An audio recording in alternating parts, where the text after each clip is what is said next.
Bonjour, bonsoir, tout dépend de l'heure à laquelle vous nous recevez chez vous. Merci de nous rejoindre dans le Grand Débat, votre émission consacrée à l'actualité économique et financière. Alors, de décembre à décembre 2024, plusieurs sujets ont été abordés et en ce dernier vendredi de l'année, Financial Afrique vous propose dans le Grand Débat de faire une rétro sur tout ce qui a marqué l'année 2024, également de se projeter en 2025. Alors pour en parler, je suis en compagnie de Rivo Ratimondresi, CEO de la RDE, Rendez-vous des entrepreneurs. Bonjour, Dominique, bonjour Adama. Bonjour. Et également Adama Ouad, le directeur de publication du magazine Financial Afrique. Bonjour Dominique, bonjour, merci. Ravi de te retrouver. Le plaisir est partagé. Alors, selon la Banque mondiale, fin 2023, la dette du continent africain s'élevait à 1154 milliards de dollars. Et ce fardeau est porté à 70% par 10 pays africains. Et rien que pour l'année 2024, le continent devra payer 163 milliards. Alors, quelles sont les raisons qui sont à l'origine de la dette extérieure du continent africain, Adama? Voilà, moi je dirais tout d'abord, cher Dominique et cher Rivo, que la dette c'est vraiment tout comme le cholestérol, hein. Il y a le bon et le mauvais. On est d'accord là-dessus. Si on s'endette pour construire des routes, pour livrer des infrastructures de base, alors là c'est de la bonne dette et elle est inévitable. Effectivement, on dit que l'Afrique a à peu près 1000 et quelques milliards de stocks de dette. Mais si on rapporte ça au ratio, le PIB de l'Afrique, c'est à peu près 3000 milliards de dollars, entre 2500 et 3000 milliards de dollars. On peut dire que cette dette, normalement, dans l'absolu, elle est soutenable. Autre aspect, si on rapporte la dette de ces pays très endettés, à savoir certainement la Zambie, Ghana. à cause de ses libéralités avec la Chine, à cause de ce deal autour du cuivre contracté avec la Chine et qui s'avère aujourd'hui indigeste. Le Ghana, à cause du populisme de l'ancien président Nana Akufo, qui d'ailleurs a vu son candidat et poulain battu par l'ancien président John Mahama Drama, qui revient donc après 10 ans. Tiens. Donc le Ghana s'est engouffré dans un populisme qui l'a mené à la banqueroute et qui a fait que le pays n'arrivait plus à rembourser sa dette, puisque vous vous rappelez carrément de cette phrase, nous allons sortir du FMI, nous n'allons plus emprunter de l'argent, le Ghana est souverain, nous allons nous-mêmes nous passer de cette manne étrangère. Et finalement, tout le long de ces 2 dernières années, on s'est retrouvé avec un président devenu mendiant international, à force de demande, à force de... Oui, c'est fort, mais il faut le souligner. Et le peuple ghanéen l'a fait d'ailleurs en renvoyant son poulet, qui certainement est imbibé des mêmes formules populistes, en le renvoyant dans le vestiaire. Voilà, il n'est plus de la fête. Donc là, retour au président John Mahama Drama, qui lui sait très bien qu'on ne peut pas se développer sans partenariat étranger, sans ces fameux partenaires techniques et financiers. Certes, il faudrait être le maître du jeu, il faudrait dessiner lui-même ses priorités et solliciter les partenaires. Donc voilà d'emblée ce que je veux dire par rapport à la dette. Elle n'est pas mauvaise en soi. Le Japon a 277% de dette rapportée à son PIB et la France a plus de 100%. Les États-Unis aussi. Donc est-ce qu'il faudrait seulement que les Africains soient les seuls à avoir une dette en dessous de 70% du PIB? Rivo, je me tourne de votre côté. La dette, elle n'est pas mauvaise en soi, elle est comme le cholestérol, mais où est-ce que le bas blesse alors? Je souscris une partie sur ce qu'Adama dit. Effectivement, il faut relativiser. C'est-à-dire que quand vous prenez, bon, juste pour donner en termes de perspective, on va plutôt parler en termes de valeur absolue. Quand vous regardez la dette américaine, en fait, elle est quasiment à 29 trilliards, c'est-à-dire 29 000 milliards. Ce que je veux dire, c'est-à-dire que la France aujourd'hui, elle est endettée à hauteur de 3,5 trilliards. Ça, c'est un pays.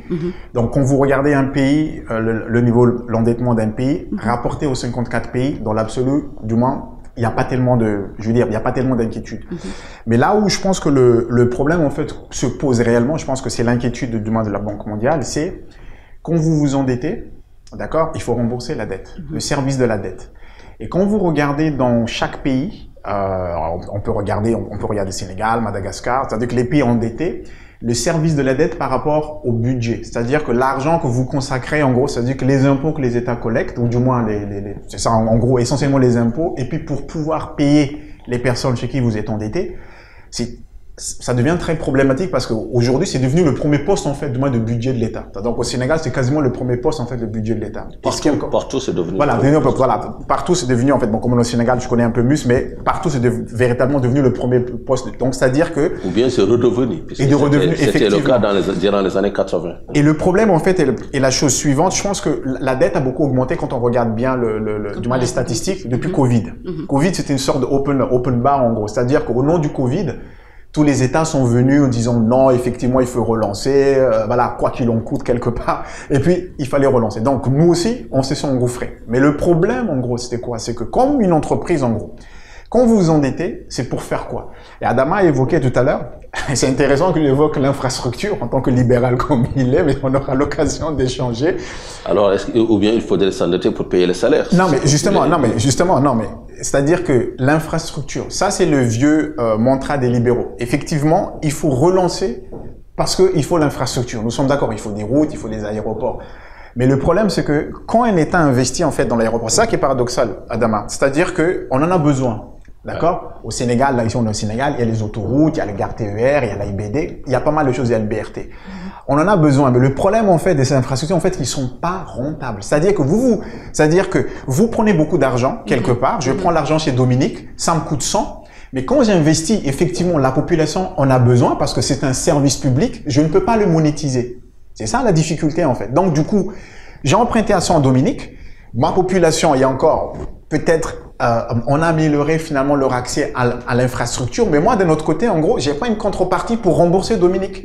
Et donc du coup, il faut que je trouve en fait d'autres sources pour pouvoir en fait rembourser Dominique. Et donc la vraie difficulté des pays africains pour moi, c'est vraiment autour de ça. C'est-à-dire que je suis d'accord avec Adama, la dette en elle-même, il y a pas tellement un souci, mais qu'est-ce qu'on a fait de la dette? Et c'est là où peut-être, et puis après je laisse Adama réagir. Qu'est-ce qu'on en a fait de cette dette-là? C'est-à-dire que, est-ce qu'une partie de cette dette, est-ce qu'on l'avait investie sur les personnes pour améliorer le cadre de vie des personnes? Tu me diras, oui, on a mis l'infrastructure. Il n'y avait pas de bus, maintenant il y a des bus. Comme au Sénégal, il n'y avait pas entre Guédiawaye, donc pour ceux qui ne sont pas au Sénégal, donc c'est une banlieue dakaroise pour relier le centre-ville. On a maintenant donc un bus électrique. Avant, les gens mettaient quasiment 1h30, 2h. Maintenant, c'est 20 minutes voilà, même plus pour relier ça. Mais, quelque part, mais il faut rembourser, en fait. C'est-à-dire que, par exemple, là, je pense que le coût officiel de du moins de cet investissement, c'est aux alentours de 230 millions d'euros. D'accord? Quand vous prenez les tickets, c'est souvent subventionné. Et comment il faut le rentabiliser? Et c'est là le paradoxe, en fait, du moins de la plupart des pays africains. Et comme il y a il y a des KPI, donc il y a des indicateurs macroéconomiques qu'il faut qu'on respecte parce que sinon les autres ne vous donnent plus d'argent. Comme notre niveau d'endettement partout est quasiment proche de 70%, qui est le seuil fatidique pour nous autres pays, mais pour les autres, ils ont déjà tous dépassé les 100%. Qu'est-ce qu'on fait? Voilà. C'est ça que je voulais dire. Qu'est-ce qu'on fait? Donc, l'Afrique emprunte, mais les fonds ne sont pas redirigés dans des projets rentables. Quelle solution alors aujourd'hui pour emprunter et avoir un retour sur les investissements en quelque sorte? Déjà, moi, je dirais que j'ai beaucoup de mal, souvent, à dire qu'un projet d'infrastructure de base n'est pas rentable. Je n'ai pas vu dans le monde un projet qui ne soit pas rentable. Bien évidemment, il y a la rentabilité sociale et la rentabilité financière intrinsèque. Par exemple, si je prends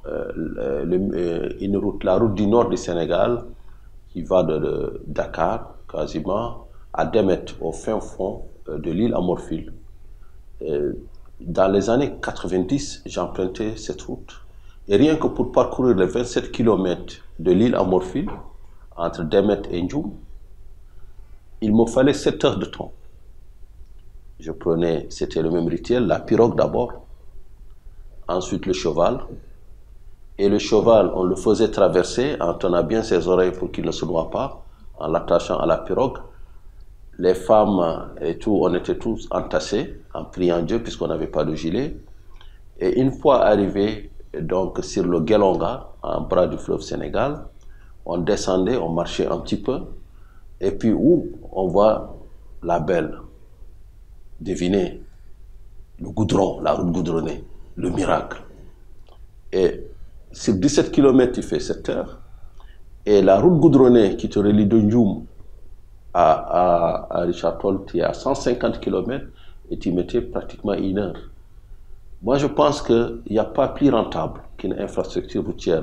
Les économistes disent que le développement passe par la route. Ce serait une gageure de croire, encore dans notre chère Afrique, qu'on peut se passer de ces infrastructures de base. Parce que quand on me dit une école, c'est quoi? Je décompose l'école, l'équation de l'école, la construction d'une salle de classe. Je dirais que dans le soubassement, vous avez l'énergie, pour de l'électricité.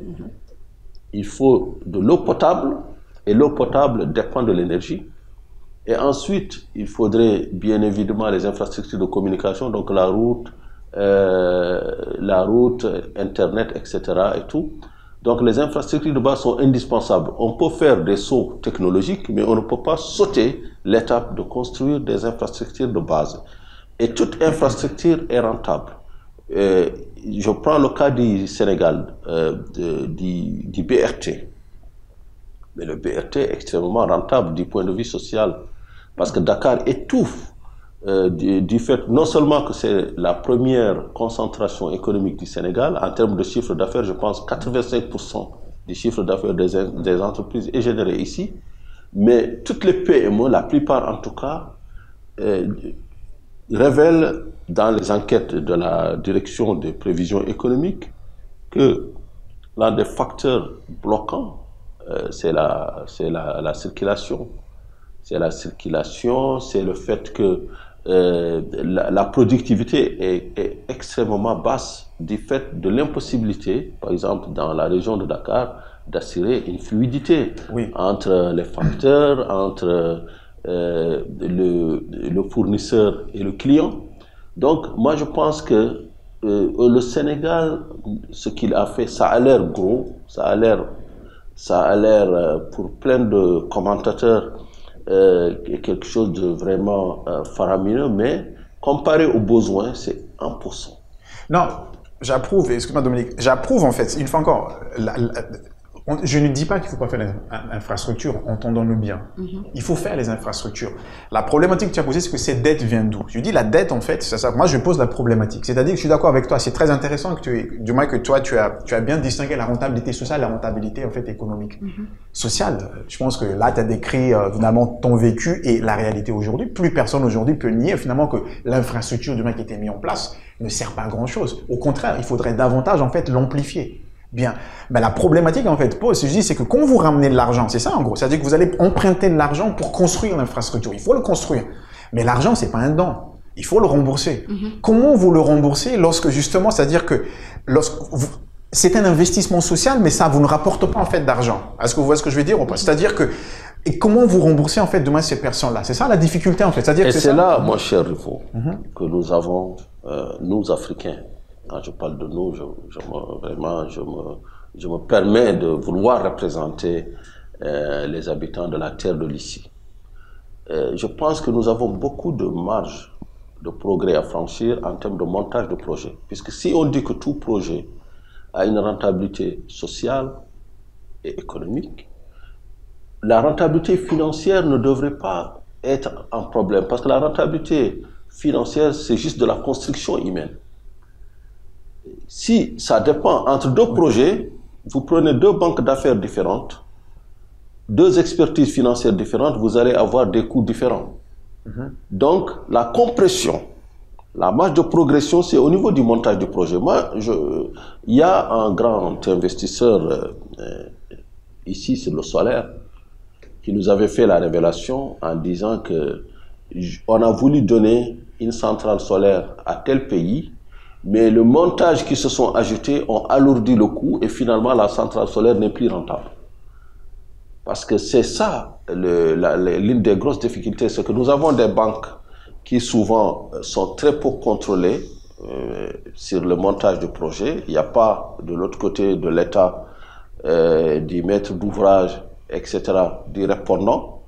Donc les banques alourdissent les conditions de crédit, les conditions de remboursement, les montages. La chaîne d'intermédiation s'allonge avec beaucoup de commissions, de rétrocommissions, ce qui fait que finalement, un projet qui aurait dû coûter juste 500 millions se retrouve avec 700 millions, 800 millions de dollars, dont 300 millions sans incidence sur la valeur ajoutée.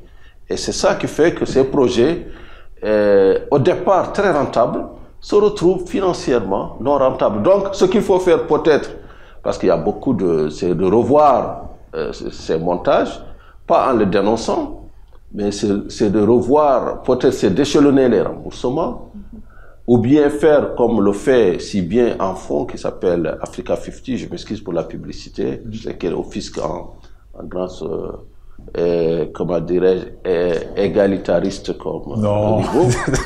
Donc, Africa 50 qui fait du recyclage d'actifs. En gros, c'est de refinancer des projets rentables, mais en évitant à ces projets des défauts de remboursement dans l'immédiat.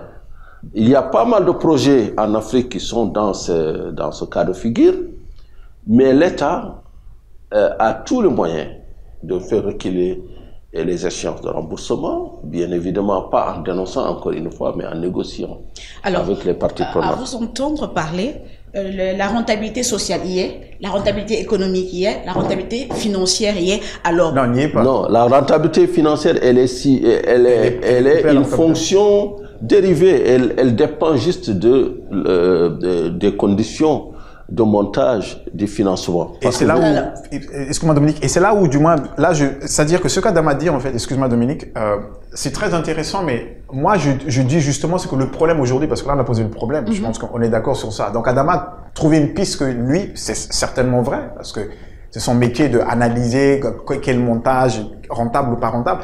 Moi je dirais même pas ça en fait. Le problème que quand vous prenez de l'argent, vous investissez, il faut le rembourser. C'est-à-dire que ce qui a manqué dans nos pays et jusqu'aujourd'hui, et ça c'est vraiment commun à tous les pays africains que j'ai visités. J'ai pas visité Zimbabwe, j'ai pas visité la Zambie encore, j'espère Angola, tout ça, mais je pense que au fond reste le même. C'est l'incapacité de nos pays à créer un écosystème autour. C'est-à-dire que sur l'infrastructure aujourd'hui, si on prend l'exemple du Sénégal, c'est ça que je dis en fait, c'est-à-dire comment vous allez rembourser cet argent. C'est-à-dire que vous avez ramené l'argent, vous investissez, mais il faut rembourser. Mais la rembourser, l'État, il rembourse comment? C'est par l'impôt qu'il lève en fait auprès des entreprises. Et c'est peut-être là où je vais en venir, Dominique. Nous n'avons pas un écosystème suffisamment en fait profond chaque fois pour pouvoir justement avoir quelque chose de dynamique. Parce que plus vous avez d'entreprises, regardez ce que les Chinois font. Aujourd'hui, regardez, on pense juste en fait peut-être pour sortir un peu les Chinois. Aujourd'hui, la Chine au ralenti, pourquoi? Parce qu'ils ont un secteur bien particulier qui est au ralenti, c'est le secteur de l'immobilier. Vous avez deux grosses mastodontes qui sont quasiment quasi faillites, c'est Evergrande et l'autre, j'ai oublié le nom. Qu'est-ce qu'a fait l'État chinois? L'État chinois, tout de suite, on dit non, Evergrande ne peut pas mourir en fait. Pourquoi? Parce que autour d'Evergrande, vous avez tout un écosystème d'infrastructures qui fait que, comment dirais-je, même la Chine en fait, même s'ils empruntent, toutes ces entreprises-là, leur dynamisme, et d'où l'impôt du moins qu'ils vont payer, vont pouvoir en fait rembourser quelque chose. Mais chez nous, en gros, vous avez juste en fait quelques oligopoles, quelques entreprises que vous pouvez citer, 2, 3, 4 par là, mais qui n'ont pas, ou du moins ce sont des entreprises étrangères. Donc, Adama a raison, il y a certainement des choses à regarder sur le côté de la rentabilité, sur le montage financier, mais pour moi qui suis entrepreneur, je trouve que justement les 10 dernières années, quand on me cite, par exemple au Sénégal, qui sont les entreprises nouvelles, challengers, qui ont pu réellement bénéficier de ce dynamisme d'infrastructure en fait dans laquelle en fait le Sénégal de moi s'est inscrit. Il y a certainement les classiques, ceux qui sont là, mais je veux dire en fait vraiment des vrais PME, des vrais, comment dirais-je, peu importe, on les appelle moyennes, intermédiaires. C'est juste ça en fait que je dis. Donc, sans citer des noms, on peut dire que dans le terre quand même il y a eu beaucoup de local content. Toutes les gares ont été construites par des PME et des entreprises sénégalaises. Oui, mais ce sont les entreprises déjà établies à Damas. C'est-à-dire que, en fait, on prend les anciennes et puis on les recycle. C'est ça que je suis en train de dire. Le plus important, ce n'est pas de créer des entreprises, c'est d'avoir un paquet d'entreprises qui sont pérennes. Oui. Donc, si même les entreprises, qu'elles soient établies l'année dernière ou qu'elles aient plus de 5 ans d'activité, si elles arrivent à se greffer sur une dynamique, c'est déjà bien. L'essentiel pour l'État, c'est la création et la préservation des emplois et des emplois durables. Mais justement, Dama, en fait, c'est intéressant ce que tu dis. C'est-à-dire que moi, je suis d'accord, il faut des entreprises pérennes. Mais le dynamisme d'un écosystème, c'est ça aussi. En fait, c'est comme dans la vie. Il y a les gens qui meurent et puis il y a les gens aussi, du moins, qui naissent. Il y a les entreprises qui meurent et puis il y a les entreprises qui naissent. Et moi, je dis, c'est notre incapacité. En tout cas, ça, c'est mon analyse. Peut-être je me trompe. Notre incapacité dans chacun de nos pays à pouvoir, en fait, développer un écosystème autour de ce infrastructure. Je pense que là-bas, d'évaluer l'infrastructure, le financement de l'infrastructure, je sais pas, à plus de 200 ou 400 milliards. 243 milliards. Voilà, 243 milliards de dollars chaque année. Mais notre incapacité, en fait, à créer un écosystème autour. Alors, avant d'arriver à la création d'un écosystème autour de l'infrastructure, tout à l'heure, Adama, vous disiez que il y a un gap au niveau du montage financier. Est-ce qu'on peut pointer du doigt la mauvaise gestion et la corruption dans les fonds alloués à la construction de ces infrastructures? C'est une réalité. Peut-être, attends, c'est une réalité, Dominique. On va pas le nier. Mais comme j'ai l'habitude de dire, nous n'avons pas le monopole de ça. C'est-à-dire que c'est pas ça qui nous retarde. Est-ce que vous pensez qu'en Chine avec Evergrande, là, il n'y a pas? Est-ce que vous pensez qu'ailleurs, aux États-Unis, en France, en Europe, lorsqu'ils construisent, il n'y a pas? Est-ce que vous pensez que les Chinois proposent des ponts à Monténégro ou en Slovaquie pour construire des autoroutes, j'ai vu ça finalement pencher sur une rivière? Vous pensez qu'il n'y a pas ce genre de choses? C'est pas ça le fond. Le fond, c'est pour moi en tout cas, vraiment, je le pense sincèrement, je ne mets pas de côté ce qu'Adama dit, mais c'est une réalité. Mais pour moi, c'est notre incapacité vraiment à créer un vrai écosystème autour de ces infrastructures-là. Je pose la question aujourd'hui. Pour fructifier la rentabilité. Exactement. C'est-à-dire que vous connectez, en fait, vous créez du moins des nouveaux services aujourd'hui. Ceux qui ont déjà pris le BRT, quels sont les services développés par les jeunes PME sénégalaises autour du BRT? Peut-être il faudrait rappeler le BRT à nos. Oui, bien sûr, on va les appeler. La même chose pour le TER. Quels sont les services? Je pense qu'il y en a qu'à Dakar. Oui. Pour le moment, effectivement. Sans offusquer nos amis malgaches qui nous regardent, ils sont nombreux. Mais on va le faire venir là-bas, il n'y a pas de souci. Mais ce que je veux dire, c'est vraiment, quand je regarde, quand j'analyse du moins les autres écosystèmes, par exemple, les États-Unis, ils ne sont que 300 millions. On a l'impression qu'ils sont 1 milliard. Mais leur capacité à développer un écosystème dans tout. Donc, du coup, ils ont une profondeur de marché, mais incroyable. Et c'est pour ça que tout le monde veut y aller, en fait. C'est-à-dire que les États-Unis, c'est le même nombre que le Nigeria.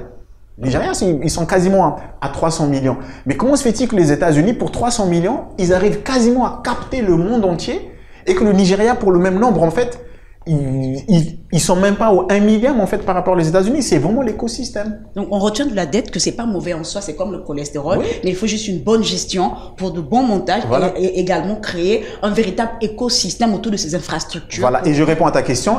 La corruption, Dominique, est liée, d'accord?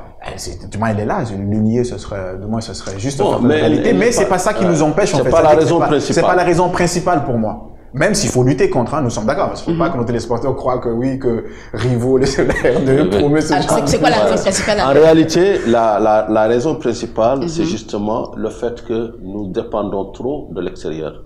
Quand vous prenez le financement d'une infrastructure, d'une route, d'une centrale électrique en Afrique, en général, les bailleurs se trouvent pour la plupart à l'étranger. Donc, ça veut dire que vous allez déjà vous emprunter en devise. Donc, il faudrait penser au remboursement un jour, mais avec le risque de change. Donc, vous avez aussi un pricing par rapport au fameux risque payé, puisque le bailleur étranger, il va se couvrir par rapport à la perception de risque sur la stabilité politique de votre pays. Et deuxièmement, vous n'avez pas une vraie compétition entre ce bailleur et des bailleurs locaux.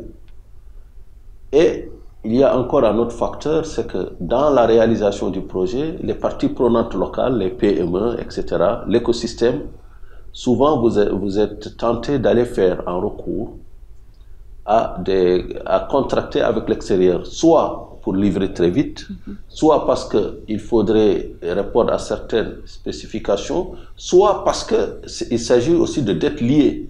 Parce qu'il y a certains pays, surtout les pays émergents, la Chine, la Turquie, le Brésil, ils vous donnent des crédits, mais c'est des crédits à l'export, et c'est des crédits qui vous conditionnent à travailler avec leurs entreprises. Donc, avec des conditionnalités au demeurant qui paraissent très abordables, puisqu'il n'y a pas de la fameuse question des droits de l'homme, qui est souvent libellé dans les contrats des pays de l'OCDE, le respect de la diversité, etc., le respect du genre, etc. Là, la Chine, elle te dit, écoute, je te prête, et puis tu réalises, et il n'y a pas beaucoup de discussions, donc là, ça séduit. Par contre, tu as les entreprises chinoises, tu as tout un écosystème qui vient, qui dit, nous, on travaille. Parce que ce qui intéresse ces pays émergents, c'est de trouver des débouchés à l'extérieur. Pour leur entreprise. Pour leurs entreprises. Donc, c'est là où ça devient intéressant. C'est pas un scandale. Il faut juste que nous, d'un autre côté, qu'on dise, écoutez, on veut bien vous accueillir, mais à condition que, d'où les lois sur le local content, votées déjà dans pas mal de pays africains aujourd'hui, d'où le lobbying des entreprises africaines, et il faudrait qu'elles soient très fortes encore en termes de lobbying, pas seulement au niveau national, mais même au niveau panafricain, qu'elles puissent se réunir, s'associer pour aller défendre un petit peu le droit aussi à la commande publique, à accéder à la commande publique, le droit aussi à accéder à certaines grandes entreprises, à certains projets PPP, etc. Donc, je pense que il y a l'aspect financier, les bailleurs sont souvent de l'extérieur, et l'aspect aussi dans la mise en œuvre où on a souvent un écosystème qui est entièrement extérieur. Alors, juste une dernière question avant de passer à un autre facteur qui a marqué 2024. Je me retourne de votre côté, Rivo, en tant qu'entrepreneur. Il a évoqué, Monsieur Wade, il a évoqué le fait que les entreprises locales ont du mal à accéder à l'offre publique. Alors, quelles sont aujourd'hui, en fait, les contraintes, vous, en tant qu'entrepreneur, que vous avez vécu, qui aujourd'hui pèse sur les entrepreneurs locaux, les investisseurs locaux à ne pas accéder sur le Mais justement, je pense que les pays, sur cette question-là, Adama a évoqué le local content, il y en a un peu partout. Ça veut dire qu'aujourd'hui, je pense que ça fait partie, par exemple, pour ceux qui sont au Sénégal, dans leur programme, c'est définir en fait une loi pour, même, il y en avait déjà. C'est-à-dire qu'il y a les commandes publiques dédiées spécifiquement du moins aux PME. Mais la difficulté, en fait, est la suivante. C'est vrai, effectivement, il faut qu'on développe notre écosystème. Adama a raison, il faut qu'on se regroupe. C'est le mot, il faut qu'on se regroupe. Mais le problème, c'est que nous sommes trop éparpillés. Nous sommes trop éparpillés et trop petits. Mais ce qui est aussi, finalement, une réalité, c'est que les États n'accompagnent pas suffisamment. Ils disent juste, en fait, OK, il y a une infrastructure. Par exemple, regardez l'oil and gas au Sénégal. Oil and gas au Sénégal, d'accord, il y a un local content qui est là-bas, mais toutes les grosses entreprises dans ce oil and gas, Halliburton, tout ce que vous voulez, etc. et tout, en fait, il y a très peu d'entreprises qui sont capables, même dans le secteur minier, capables, en fait, du moins d'y répondre. Donc, il faut davantage un véritable accompagnement de l'État. Ça veut dire quoi? Un accompagnement de l'État. C'est-à-dire que l'État doit davantage orienter les aides qui sont disponibles, en fait, vers ce genre de choses. C'est-à-dire que il y a un choix à faire. Il y a une stratégie. En fait, c'est ici, en fait, que l'État, comme on n'a pas beaucoup de fenêtres, en gros, aujourd'hui, qu'est-ce qui se passe? Peut-être rapidement sur ça. La stratégie de tous les États africains, en tout cas francophones, je connais mal l'anglophone, mais même ça dessus, c'est sur l'aide à l'entrepreneuriat, ils misent tout ce qu'on appelle en fait sur les stades des entrepreneurs, ce qu'on appelle le early stage. Le early stage, comme disent les anglo-saxons, en gros, c'est en phase en fait de démarrage. C'est bien, d'accord? C'est très bien, il faut que ça se renouvelle. Mais la difficulté est la suivante, c'est-à-dire que pour que la chose en fait puisse démarrer, ça met du temps. Le monde, entre-temps, en fait, ça tourne. Vous voyez, les gens arrivent, ils investissent, ils veulent tout de suite que, voilà, Dominique, j'ai besoin de quelqu'un capable de me transporter, je sais pas, 400 personnes. Est-ce que vous pouvez ou pas? Vous pouvez pas dire, oui, je réfléchis, le temps qu'on fasse le BP, tout ça. Donc, il faut, en fait, déjà, du moins des entreprises déjà établies, prêtes, pérennes, comme dit Adama. Mais aujourd'hui, en gros, c'est la stratégie de nos États, et je trouve, maintenant, c'est d'abord ce que je le reproche, c'est trop focalisé sur le early stage. Ce qu'on appelle le missing middle, c'est-à-dire que le chaînon manquant, en fait, dans la plupart de nos pays, une fois encore, les pays, donc je circonscris bien les pays que j'ai visités, c'est vraiment les entreprises qui font entre 100 millions et 2,5 milliards de chiffre d'affaires. Donc, en gros, entre 200 000 euros et 2,5 millions d'euros de chiffre d'affaires. C'est ça qui nous manque. C'est-à-dire qu'on a beaucoup d'entreprises qui font 50 000 euros, moins de 50 000 euros, et des grosses entreprises qui ne sont pas les nôtres, qui font au-delà de 2,5 millions, mais entre les deux, il n'y en a pas. Or que c'est entre les deux, en fait, qu'il faut se concentrer. Et les gens qui arrivent entre les deux, Dominique, c'est les gens qui sont prêts, en fait. Or que l'aide de l'État à aujourd'hui, la plupart sont orientés vers les primo, en fait, entrepreneurs. Et c'est une erreur stratégique pour moi. Il faudrait corriger très vite.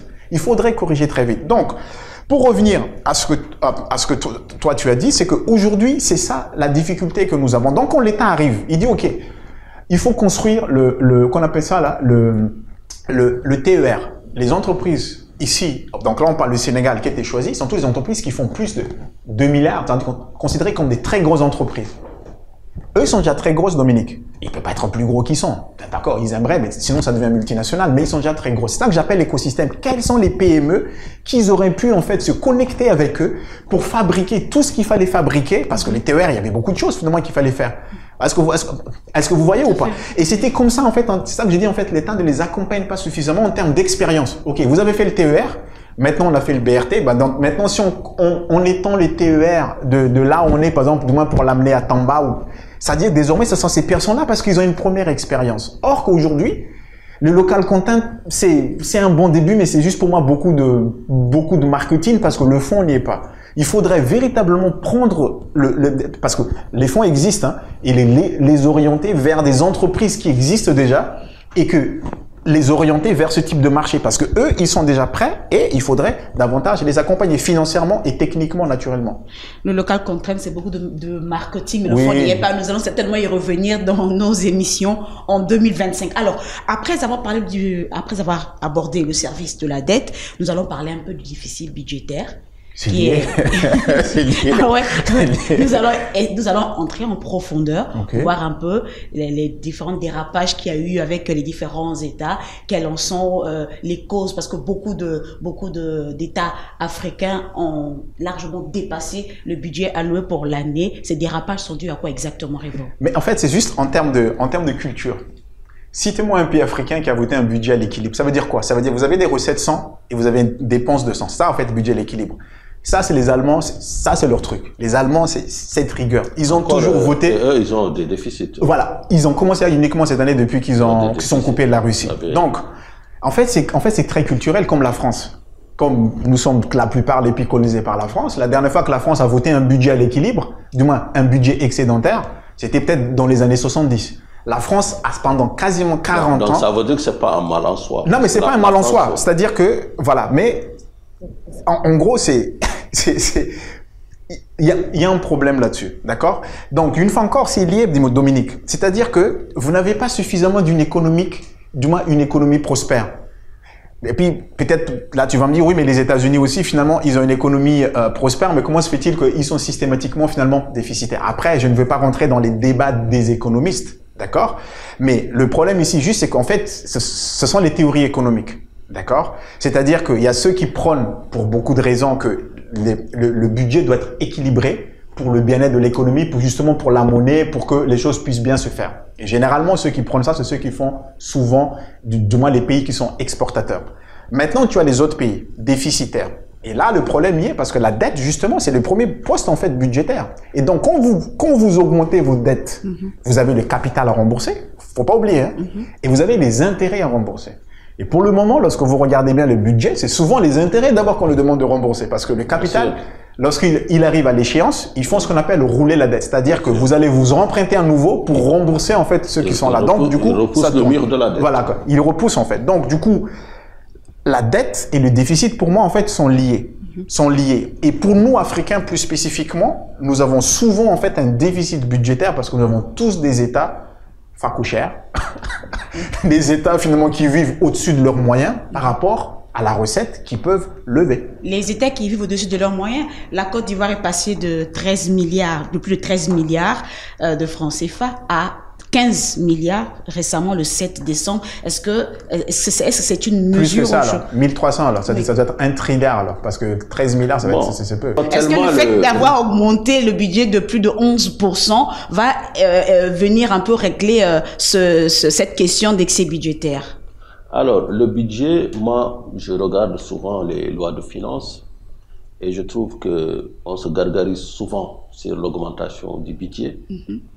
C'est pas pour moi le paramètre déterminant. Je suis d'accord. Le premier paramètre déterminant, c'est l'augmentation dans ce budget des dépenses d'investissement. Je suis d'accord. Parce que dans le budget, vous avez tout ce qui est fonctionnement de l'État. Et pour moi, c'est là où il faudrait souvent dégraisser, piocher.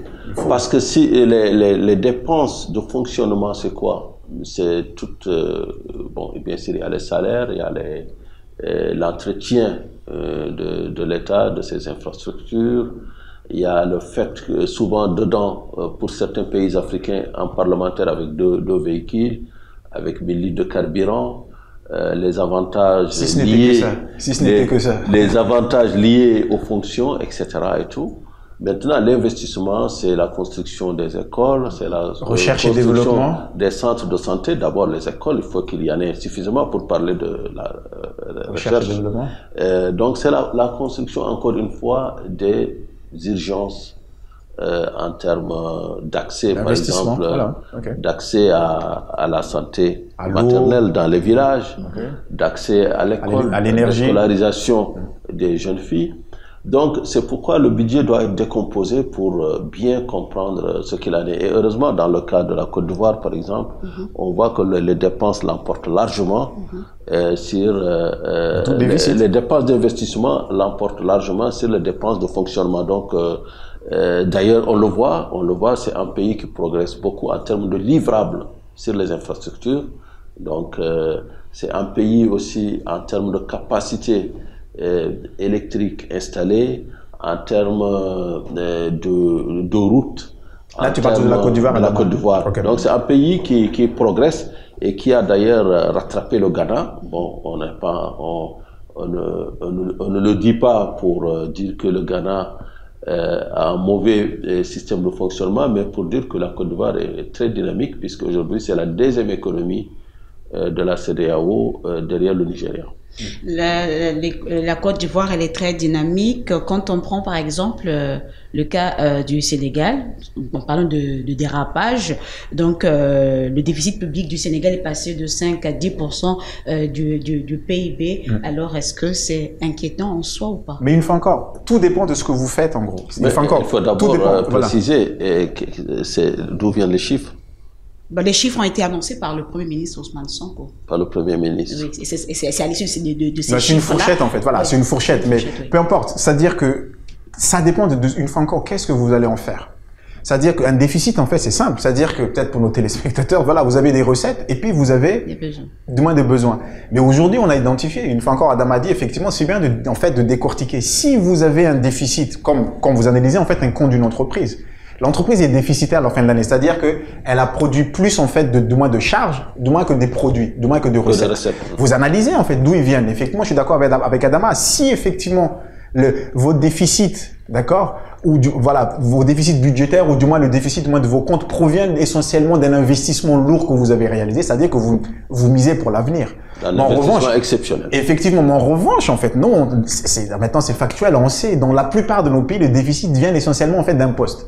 C'est les dépenses finalement du personnel, les dépenses en fait de l'État. C'est-à-dire que les dépenses fonctionnelles de l'État qui ne rapportent pas grand-chose. D'accord? Quand vous regardez, comme Adama a dit, par exemple, là peut-être pour donner plus de perspective, je vais citer l'exemple de l'Argentine.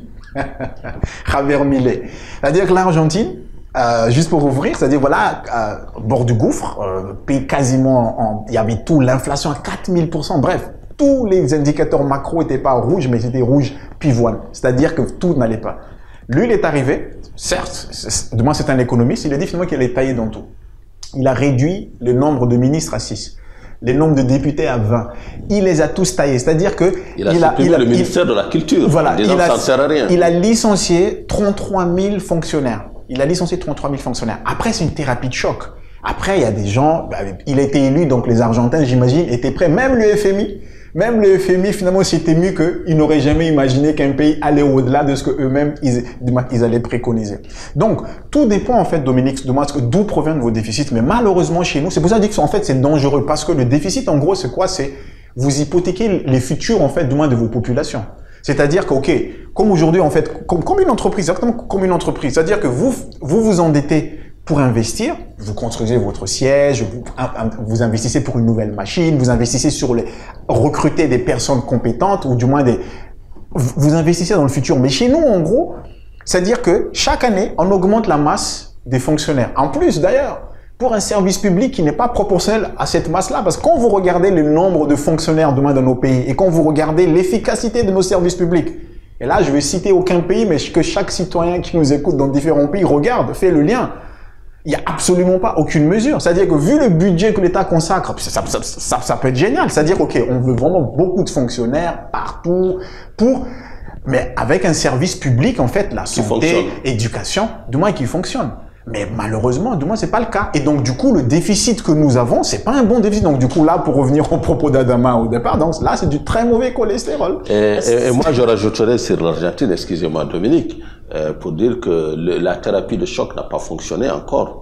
Elle attire certes beaucoup d'entreprises, on en parle de ce... Non, il a en termes d'inflation, Adama, il a pu mais limiter. Mais le pays n'est pas encore sorti du C'est pas mon modèle, hein, voilà. C'est pas mon modèle, mais moi non plus, parce que je me meus quand même.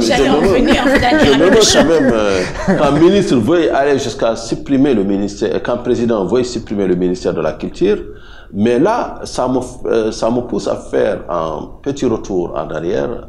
Dans les années 80, quand le FMI et la Banque mondiale, à travers les programmes d'ajustement structurel, ont préconisé de dégraisser. Et là, il y avait eu des dégressions massives et on avait surtout puni l'école publique africaine et l'hôpital public. Ce qui fait que jusqu'à aujourd'hui, la plupart des élites africaines envoient leurs enfants dans les écoles privées. Alors qu'avant, l'excellence était plutôt l'école publique. La plupart des élites africaines vont se soigner en Turquie. D'ailleurs, il y a beaucoup de nos chefs d'État, hélas, qui ont fait leur voyage sans retour, soit en Europe, soit en Asie, mais on n'a pas chez nous des systèmes qui fonctionnent. Et l'État, c'est quoi? L'État, c'est justement ça. C'est une administration qui fonctionne, c'est aussi des services de base qui fonctionnent. Et cette question, elle renvoie à l'efficacité, justement, et à la légitimité des collectes fiscales. Puisque si, par exemple, dans des pays comme par exemple la France, tu payes de l'impôt en tant qu'entreprise ou en tant que personne physique, et tu es malade, tu es soigné, tu as une couverture sanitaire, tu as un métro qui marche, tu as des bus qui marchent, tu es subventionné sur le gaz, etc. Donc là, tu as vraiment un lien, tu as la sécurité sociale, je pense que je l'ai dit, tu as un lien social avec l'État.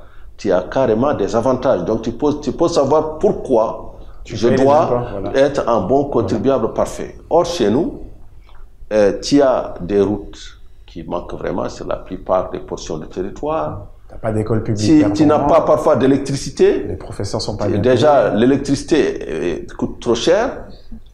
Et ensuite, tu n'as pas une école. Tu n'as pas la sécurité.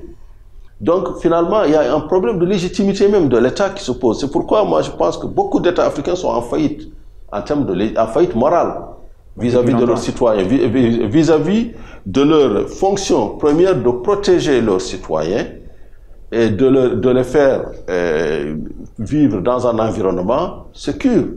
Parce que là, c'est ça le rôle de l'État. Et je vais fermer la parenthèse, puisque je suis revenu sur la Banque mondiale dans les années 80. Je reviens sur la Banque mondiale en 2024, puisque nous sommes en train de faire le bilan de 2024.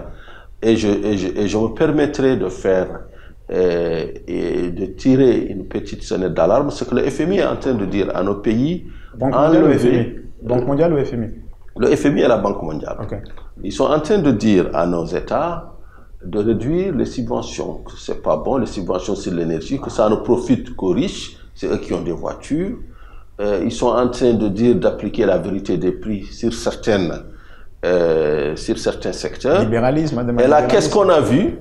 Il y a un pays qui l'a appliqué, c'est le Nigeria. Cette année, je pense que vous avez vu l'une des plus grandes manifestations de rue que le Nigeria ait jamais connue. Et c'est appliqué par un ministre de l'économie et des finances sortant de Harvard, brillant, et qui a dit, voilà, moi je vais faire 10 000 aises. Et finalement, il a eu 10 000 aises. Les populations sont sorties et ça a failli emporter le président fraîchement élu, voilà Tinubu, voilà. Et ils ont reculé de peu, mais pas de beaucoup. Maintenant, toute la question, c'est de savoir, est-ce qu'il faut enlever les subventions? Les subventions sur l'énergie pour les Nigérians, appliquer donc les règles des institutions de Bretton Woods, ou bien acheter la paix sociale. Sachant que le Nigérian, il n'a qu'un seul avantage avec son État jusque-là, c'était la subvention, parce qu'il n'a ni école, ni santé, ni sécurité. Le seul lien, la seule légitimité qu'a cet État, c'est de dire oui, vous avez du pétrole, au moins on va vous subventionner, même si vous allez prendre, même si vous allez prendre ce pétrole et aller le revendre dans le marché noir au Bénin, mais on va quand même vous subventionner. Maintenant, est-ce que enlever ces subventions, comme le préconise le FMI, ça nous concerne aussi au Sénégal, en Côte d'Ivoire, est-ce que ces mesures sont bien fondées? Bon, moi je me permettrai de rejoindre le niveau pour une fois, en disant que non, il ne faut pas que les États enlèvent ces subventions. Parce qu'enlever ces subventions, c'est courir le risque. Déjà, il y a un coût politique très élevé, un coût social très élevé, et en réalité, ça va entretenir l'inflation. Alors, est-ce qu'il faut maintenir ces subventions ou les enlever? Alors, puisque ce sont eux, les bailleurs, lorsque vous ne répondez pas aux critères. Ce ne sont pas les maîtres, on a dit les bailleurs. Ce ne sont pas les maîtres, ce ne sont pas les maîtres, ce sont les bailleurs. En général, ils font partie des bailleurs. Oui, mais ceux qui donnent en général dictent, Dominique et Adama. C'est là où je voulais en venir. Alors, avons-nous des bailleurs ou des maîtres? Oui. S'ils refusent de se soumettre, je pèse bien les mots, s'ils refusent de se soumettre aux exigences, ces fameux bailleurs, ceux qui donnent l'argent, oui. Ceux qui donnent l'argent, est-ce qu'ils vont toujours répondre lorsque l'Afrique va tendre la main? Alors maintenant, que faire en fait? Alors, si on refuse de se soumettre? Sur ça, excuse-moi Dama, juste pour répondre en fait, juste pour qu'on complète ce qu'Adama dit. Effectivement, c'est là, tout ça c'est lié. C'est-à-dire que là, ta question c'était le déficit. Quand vous êtes en déficit, mais vous n'avez pas beaucoup de marge de manœuvre parce que vous êtes en déficit. C'est ça le problème des pays africains. Si vous êtes en excédentaire, vous pouvez en fait avoir des marges de manœuvre, marge budgétaire, ok, on peut resubventionner et ainsi de suite. Mais nous, en gros, on creuse. Et comme je l'ai dit, c'est-à-dire que le business model n'est pas bon, comme on dit en fait. C'est-à-dire que le business model n'est absolument, en fait, il est bancal. C'est-à-dire que vous n'avez pas un écosystème suffisamment prospère, dynamique, qui peut en fait vous ramener en fait l'argent en fait, du moins dont vous avez besoin justement pour investir. Et effectivement, je suis d'accord. Tous les gouvernements, effectivement, l'exemple de Nigeria, c'est un excellent exemple. C'est-à-dire que ça a failli réellement en fait emporter le président Bola en fait, qui était fraîchement élu. C'est-à-dire que même le Sénégal, rappelez-vous. Le Sénégal, avant que le président Macky Sall a quitté, on avait supprimé les subventions sur l'essence. Et ça, c'est l'exigence du FMI. Il voulait aussi finalement qu'on supprime la subvention sur le gasoil et sur l'énergie. Le président Macky Sall avait dit que jamais il allait le faire. Pour pénaliser. Ils ont commencé. Hein, voilà. Ah, donc le président Macky Sall a dit que non, jamais il allait le faire parce qu'il savait, parce qu'à l'époque il y avait l'histoire du troisième mandat, ça allait lui coûter en fait son mandat parce que tous les transporteurs du coup allaient faire grève ou du moins ils allaient augmenter le prix du transport. C'est ça en fait la conséquence. Hein. C'est-à-dire que vous allez avoir une inflation galopante et justement, comme tout est subventionné, vous enlevez la subvention, les gens appliquent du moins le bon prix, mais les gens n'arrivent plus à suivre et ils sortent en gros. Donc c'est vraiment important qu'on se pose tous en fait pour 2025 parce que tout à l'heure on va y arriver. Oui, bien sûr, mais c'est-à-dire que tout à l'heure en termes de perspective, peut-être en anticipant un petit peu, Elon Musk, la personne que Donald Trump a choisi, le Doge, le fameux Doge. Et quand vous regardez sur X, vous êtes fan de Elon Musk. Voilà, mais lui, Elon Musk, il est fan justement de Javier Milei, c'est-à-dire qu'il regarde ce que le gars fait en Argentine. C'est des anarchistes, c'est des capitalo-anarchistes. Je sais pas comment tu les appelles, mais ce que je dis juste, c'est que Dominique, ça va devenir en fait une sorte de quadrature du cercle. Si l'État, en fait, il y a une décision, c'est ça en fait, c'est ça désormais, au Sénégal, à Madagascar, au Nigeria, il y a une décision claire désormais qui doit être prise. Le monde aujourd'hui, elle est ce qu'elle est. Ce n'est plus comme avant. La croissance est à tonnes, tout le monde a des difficultés, tout le monde essaie de trouver. Nous, on sait en fait où est le problème. Mais c'est maintenant le courage politique. C'est-à-dire qu'au Sénégal, est-ce qu'aujourd'hui l'État du Sénégal peut continuer avec le nombre de fonctionnaires qu'il a? C'est ça la question en fait de moi qu'il faut poser sur la table. Clairement en fait, c'est ça. Avec toutes les planifications. Et pourtant il n'y en a pas beaucoup. Hein. Non mais ça représente le deuxième poste de budget de l'État, Adama. C'est-à-dire que si du moins ça n'avait pas beaucoup, il ne devrait pas représenter le dépense du personnel, ne devrait pas représenter le deuxième poste de budget de l'État du Sénégal. C'est factuel. On peut regarder. Tu vois ou pas? Vous voyez ou pas? Donc cette question-là, elle est la même pour chaque pays parce que les pays justement à cause du fait que les États, nous avons une pression pour l'emploi des jeunes. On annonce des chiffres, 12 millions chaque année, comment on va faire? Comme les États, ils n'y arrivent pas, qu'est-ce qu'ils font? C'est très simple. On embauche des fonctionnaires. On embauche. on embauche. Même pas statut fonctionnaire, mais statut hybride. Donc, du coup, aujourd'hui, vous avez beaucoup de gens qui disent non, on veut être titularisé parce que ça fait longtemps qu'on est là. Vous avez plein de statuts hybrides. C'est ça la difficulté. Donc, du coup, est-ce que nos États, j'anticipe un peu peut-être ta perspective, auront le courage, parce qu'il faut vraiment avoir le courage, hein, parce que n'oublions pas, l'Allemagne, dans les années 2000, l'Allemagne était derrière la France avant qu'il rentre en euro. C'est Schröder qui est venu finalement imposer sa loi à Arrête 1, 2, 3, 4. Il disait finalement que le taux finalement horaire c'était 1 euro. Les gens l'insultaient, tout ça. C'est Angela Merkel qui a récolté tous les fruits, mais c'était très dur pour les Allemands. Ça a permis aux Allemands d'avoir quasiment une vingtaine d'années de prospérité. Ils étaient systématiquement excédents budgétaires, leurs voitures se vendaient bien, ils étaient bien, ils imposaient à l'Europe leur vision, du moins la manière dont ils voyaient en fait les choses. Donc, c'est très important qu'on puisse en fait poser cette question-là parce que sans ça, malheureusement, c'est eux qui donnent l'argent. C'est-à-dire que vous avez besoin d'argent. Et ceux qui vous donnent l'argent, ils disent en fait, écoutez, nous, c'est ça qu'on veut. Vous prenez ou vous prenez pas. Et en plus, nous, au Sénégal, on est encore beaucoup plus, comment dirais-je, comment on appelle, on est parti en fait encore avec beaucoup de difficultés parce que les comptes n'étaient pas sincères apparemment. Et donc, ils vont forcément nous c'est une affirmation ou une... Non, mais c'était le Premier ministre Ousmane Sonko. D'ailleurs, on attend le rapport définitif du moins de la Cour des comptes, puis dire finalement, où en est-il exactement en gros? Où en est-il exactement? Parce que le premier dossier sur lequel le FMI s'est engagé à donner les 1 milliard 300 millions de dollars au Sénégal, apparemment, c'était pas le bon compte. Pourtant, il est passé auprès de Cour des comptes. Et c'est ce qui est étonnant. Voilà. Donc, du coup, aujourd'hui, donc, le Premier ministre est sorti. C'était publié. Je pense qu'on est tous suspendus au rapport. Oui, on attend le dernier rapport de Cour des comptes. Voilà, et je crains, donc, pour finir dessus, donc, je crains effectivement que la subvention tous, si on veut pas une troisième révolution, du moins une troisième guerre mondiale, peut-être il n'arrivera pas là où que les gens pensent, en fait. Mais sincèrement, si vous enlevez tout ce qui est subvention, les gens n'ont l'inflation nous tue littéralement. Vous enlevez cette subvention-là, je crains qu'il va y avoir un problème. Et le problème viendra certainement... Je donne juste un exemple par rapport à ça, parce que c'est une question fondamentale qui va dessiner 2025, à mon avis. Le Nigeria, quand ce fameux ministre des Finances diplômé de Harvard a appliqué sa mesure, s'est retrouvé avec une inflation alimentaire de 31%. Officiellement. Officiel, donc ça veut dire qu'il faut multiplier par 3 les chiffres en général. Voilà, il faut multiplier par 3. Et une inflation moyenne de 21%. Donc vous voyez, nous ici, dans la zone IOMOA, Union économique et monétaire ouest-africaine, qu'on vilipende souvent dans les réseaux sociaux, 4%. On est autour de 4,1%. Oui, et là, c'est les chiffres de la Banque centrale des États de l'Afrique de l'Ouest. Donc, vous voyez ce gap. Nous y arriverons sur l'inflation. Et imaginez-vous qu'on applique les décisions. Aujourd'hui, qu'on dise, on va faire comme le Nigeria. Écoutez, on enlève toutes les subventions liées au gasoil, à l'essence, et on laisse la vérité, la fameuse vérité des prix. On va se retrouver donc avec une inflation sur le transport, une inflation sur les aliments. Mais le plus grave, c'est que derrière, c'est une panne des PME. Parce que c'est les charges de fonctionnement des entreprises qui vont se retrouver d'où faillite, très vite, d'où licenciement, d'où beaucoup de croissance à 2 chiffres, d'où la faillite. Et je reproche aux économistes africains de ne pas apporter la critique réelle au rapport du FMI et de la Banque mondiale, parce que le FMI et la Banque mondiale s'arrêtent à un constat, à mon avis même, qui est trop socialiste. Dire que oui, la subvention profite seulement à une classe. Mais non, c'est pas ça demain le fond. On est dans des le fond, je dis, c'est qu'il faut le rembourser. Mais la vraie question, c'est de dire quel est le bénéfice aujourd'hui de cette subvention. Ça permet une compétitivité des PME africaines. Imaginez-vous une entreprise qui a 10 véhicules, une petite PME. On dit qu'au bout de 5 ans, elle meurt en général, à 97%.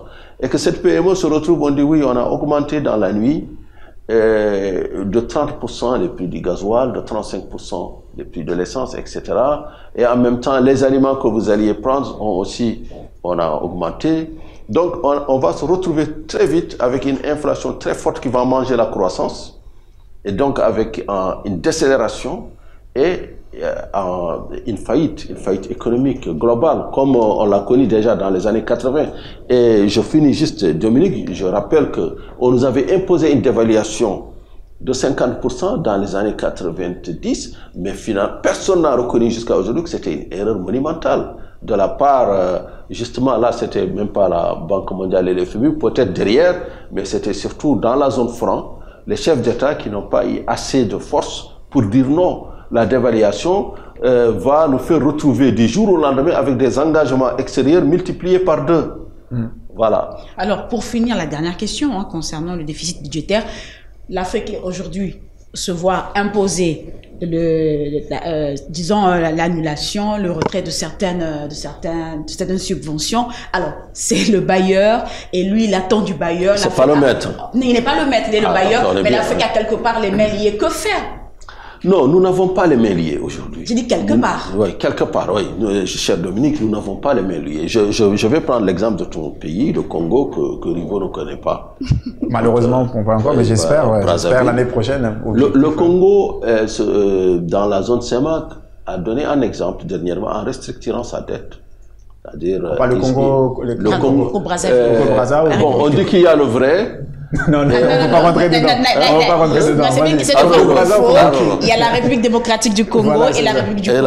Alors, quels sont ceux qui gardaient le fleuve? C'est qui? C'est la République du Congo. L'autre, vous? Oui, le Brazzaville, exactement. Ok, bon, c'est le Congo dont on parle. Voilà. Okay. Alors, le Congo a restructuré sa dette. Ils ont réussi à convaincre tous les bailleurs au niveau du marché financier de la communauté économique des États de l'Afrique centrale. Et là, ils ont vraiment gagné beaucoup d'années. Justement, ils ont repoussé le mur de la dette, ils se sont évités la faillite. Et finalement, Standard & Poor's a même apprécié, puisqu'ils ont relevé leur note du jour au lendemain. Donc, ça donne de la crédibilité. Mais la question, c'était de leur dire aussi enlever les subventions.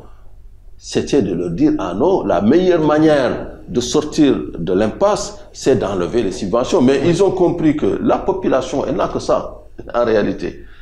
Et le FMI, peut-être, ne nous voit que sous forme d'agrégat. Oui, mais le FMI, Adama, ils ont un raisonnement financier, comme je l'ai dit. C'est-à-dire que le FMI fait ça pour moi. Moi, mon analyse du FMI, c'est que c'est pas, ça, c'est juste pour eux. Il peut pas dire ouvertement. Mais le FMI, ce sont pas les, du moins, il y a des gens qui le prêtent de l'argent. Il faut qu'ils fassent, ici, on a fait une émission, il faut qu'ils fassent fructifier l'argent.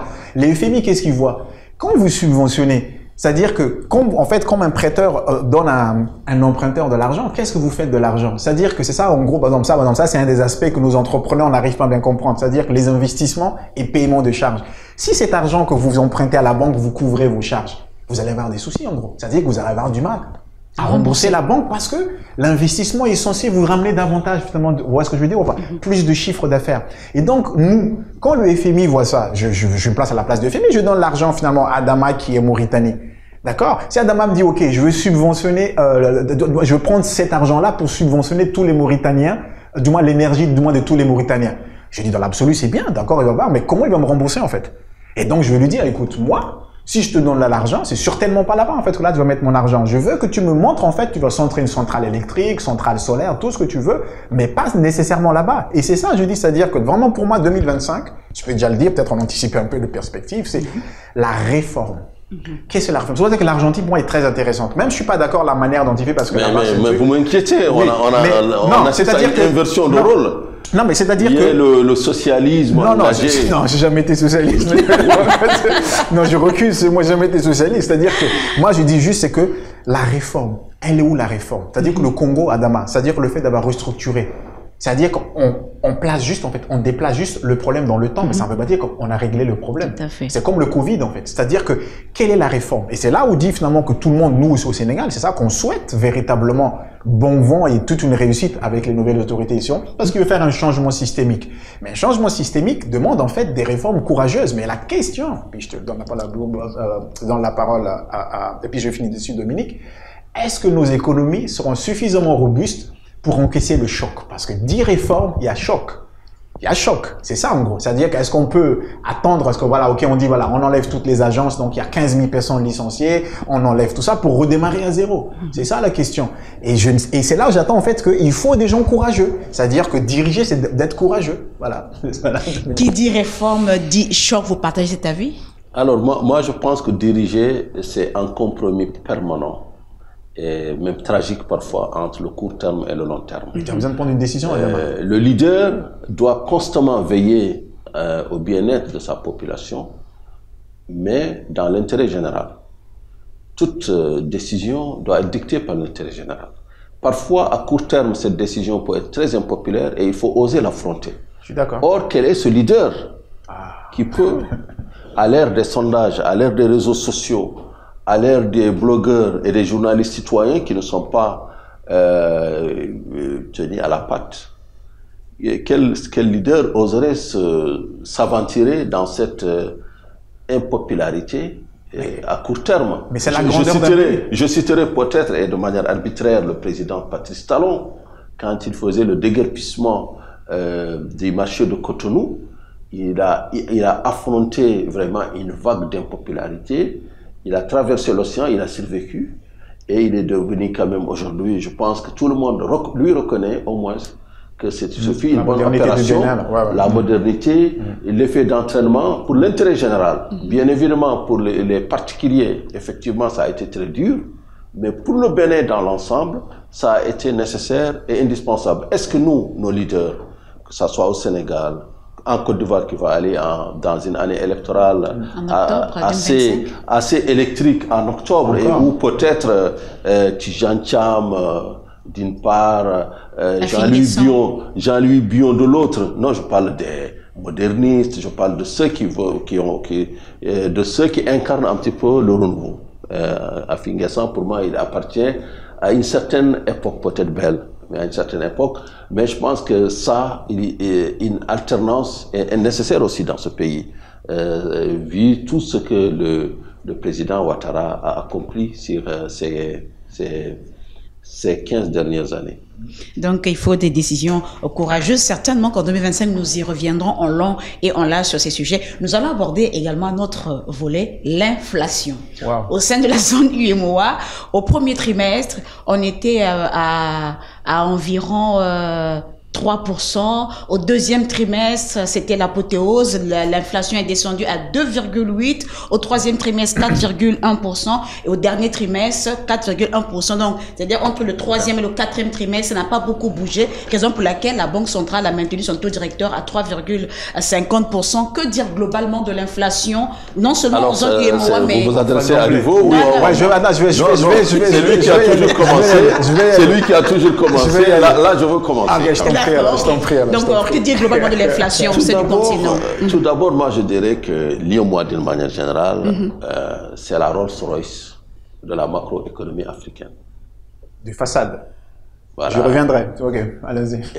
Une belle montre suisse, bien réglée, avec une inflation très basse. Un taux directeur à 3,5%. À part le Maroc, c'était moi, un autre pays qui l'a. Voilà donc des ratios d'endettement mordicus maintenus en dessous de 70%. Une banque centrale qui joue son rôle en toute indépendance, en tout cas qui n'est pas assujettie au pouvoir politique, et heureusement, puisque vu ce qui se passe avec les fameux, comment on les appelle encore, l'alliance, l'alliance des États du Sahel. Je sais que tu fais semblant de ne pas le retenir. Voilà. Donc, vu tout ce qui se passe, on a vraiment, et on est heureux de constater que vraiment, on a des institutions solides, donc qui encadrent notre économie.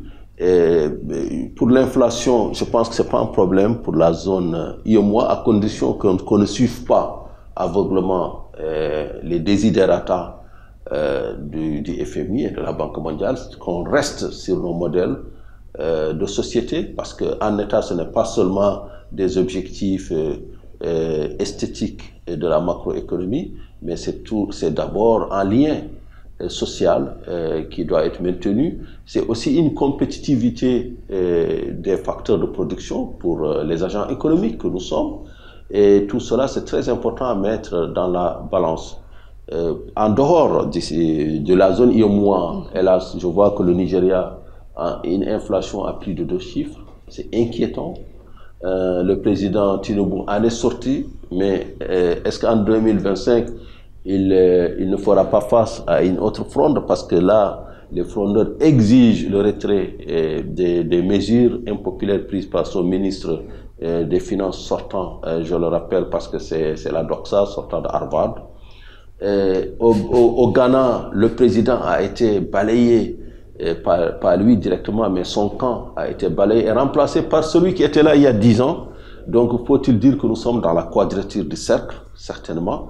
Au Kenya, le président Ruto, qui a été élu à peine une année après, il a voulu appliquer justement ces directives du FMI en pensant augmenter la pression fiscale et en appliquant des taxes sur les fintech, etc., et sur la mobile banking. Et vous avez vu aussi des émeutes qui ont fait des dizaines de morts. Exactement. Donc finalement, on se dit que vraiment l'inflation rime avec la politique et avec aussi l'impopularité et avec les risques de coup d'État, comme dans le cas de nos pays de l'AES, qui entendaient d'ailleurs quitter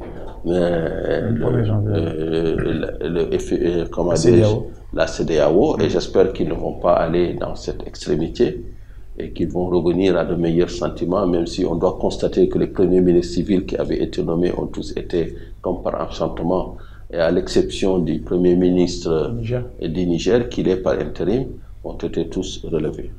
Donc, espérons quand même que 2025 soit l'année du retour à la raison. Nous y reviendrons. Alors, la Banque centrale est une montre suisse bien réglée.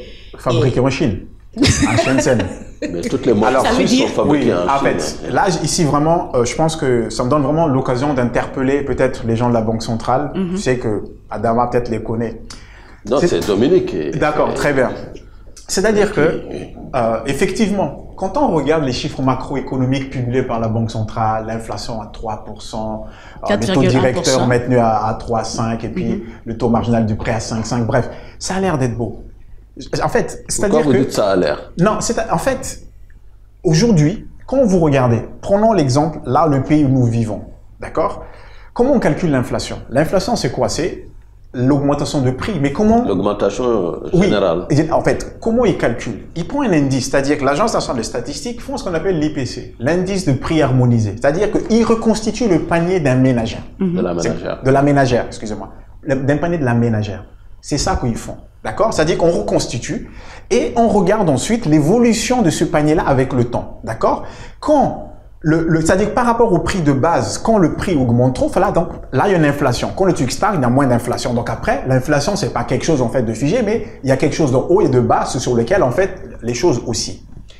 Nous vivons au Sénégal. Aujourd'hui, quand on regarde les dépenses en fait d'un ménage à Dama, qu'est-ce qui nous coûte le plus finalement dans nos dépenses? C'est quoi? Le loyer. D'accord? Tu as évoqué tout à l'heure le fait qu'aujourd'hui, toutes les écoles, il n'y a plus de services publics. Le fait d'envoyer nos enfants dans les écoles, malheureusement, dans les écoles privées. Tous ceux qui ont les moyens, ils envoient les enfants finalement dans les écoles privées. Et dans nos familles, on n'a pas un seul enfant. On a minimum 2, 3 ou 4. Ensuite, l'énergie. D'accord? Et ensuite, le transport. L'alimentation, avant même, c'est-à-dire que les enfants, l'alimentation, l'énergie et le transport. Voilà les 4 principaux postes. Et la recharge téléphonique. Et ben, à la limite, ça, je mets de côté. Quand vous regardez le budget, juste avec le loyer, nous sommes tous ici. Qui a vu le montant de son loyer a baissé ces 10 dernières années au Sénégal? Bon, là, on parle de Dakar. Non, mais c'est-à-dire que, parce que, comme tu as dit, 85% du moins de l'économie du moins de ce pays, du moins se fait ici. Je peux même aller plus loin. Toi, Dominique, bon, peut-être, c'est pas une question de Dominique et femme d'en faire des courses parce qu'il faut qu'on fasse attention maintenant avec les histoires. Dis-moi la nourriture qui a baissé que tu as acheté demain ces derniers temps-là. C'est-à-dire que le prix de la viande, le prix de viande hachée, le prix de yaourt. C'est-à-dire que les augmentations d'Ama. C'est-à-dire que moi, aujourd'hui, j'aurais signé si l'augmentation était... C'est-à-dire que quand on donne l'argent à la maison, c'est-à-dire qu'il faut faire des courses, j'aurais signé. C'est-à-dire que c'est une augmentation de 10%. Par exemple, 1500, 10%. C'est quoi? C'est 150. Le truc va arriver à 1650. Ça, j'aurais signé. Mais en général, les prix à Dama, c'est-à-dire que là où le poulet était à 2500, aujourd'hui à 4000. C'est pas 5% d'augmentation à Dama. C'est quasiment plus de 70-80% d'augmentation. Et c'est là, en fait, que je dis, c'est-à-dire que le modèle du moins de la BCEAO, c'est un modèle qui consiste à agréger. Ils ont un modèle statistique en interne. Donc, j'imagine, ils prennent, je sais pas comment ils le font, mais peu importe, mais en tout cas, ils devraient prendre donc les références de panier de la ménagère au Togo, panier de la ménagère au Mali, panier de la ménagère au Niger, et ainsi de suite. Ils viennent avec leur modèle. Avec ce que je viens de dire là, comment se fait-il qu'eux, ils arrivent avec un truc de 4% qui ne correspond à nullement, en fait. Et maintenant, je reviens. C'est l'inflation qui nous tue tous. Nous, en tant que chef d'entreprise, qu'est-ce qu'ils nous disent demain nos salariés? On le voit bien. C'est-à-dire que le salaire qu'on leur donne ne suffit plus pour demain pour qu'ils vivent.